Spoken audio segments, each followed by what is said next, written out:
Assalomu alaykum, Tunikafon Oqtosh kuzatuvchilari. Sizlarga yana bir obyektimizni o'z nihoyasiga yetdi. Buni ko'rsatmoqchiman. Juda ham qiziq obyekt bo'lgan. Darvozaxonamizga kirishimiz. Bu yoqda biz rombik formatni tanladik, yulduzchali variant. Eng qiziq joyi, bu uyimizda juda ham katta chilpimiz bor. Mana bu o'ng tomonimizga ahamiyat berib qaraydigan bo'lsangiz, juda ham katta kost ketgan.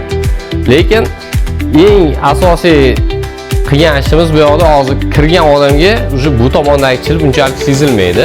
Nimaga alohida ajratdik? Birdan qo'shib olsak bo'lmasmidi degan savollar bo'lishi mumkin. Alohida ajratganimiz o'sha kelgan kostni yashirish birinchisi, ikkinchisi qo'shni tomondagi devor vaqtinchalik turibdi deyishdi bizga, o'sha kelajakda remont bo'lishi mumkin.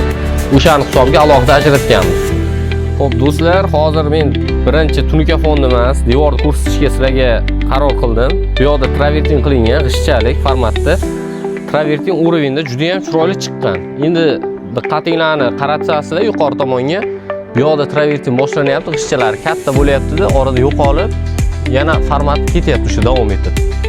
Bu nimani anglatadi? Bu yoqda tom уровеньda bo'lmaganligi, o'shani hisobiga mana shunaqa g'ishchalik format kattadan boshlanyapti, yo'qolib, bu yoqda boshqa qatorga o'tib ketyapti. Xo'p do'stlar, bu tunikafonimizda tom qiyshiq bo'lganligi uchun biz tomni o'zini уровеньda tunikafonni qilganmiz. Nimaga men bundan oldingi videomda aytganman, suvoq ishi birinchi qilinishi kerak, undan keyin tunikafon, lekin fasadga shoshilmaysizlar deganim sababi shunaqa. Chunki sizlarda ham mana shunaqangi muammolar chiqadigan bo'lsa, fasadda mana shunaqangi qo'pol xatolar chiqishi mumkin. Shuning uchun bizlarni kuzatishda davom etinglar. Like bosinglar, kommentlarda o'z fikringlarni qoldiringlar. Xizmatlar bo'lsa Tunikafon Oqtoshga murojaat qilinglar.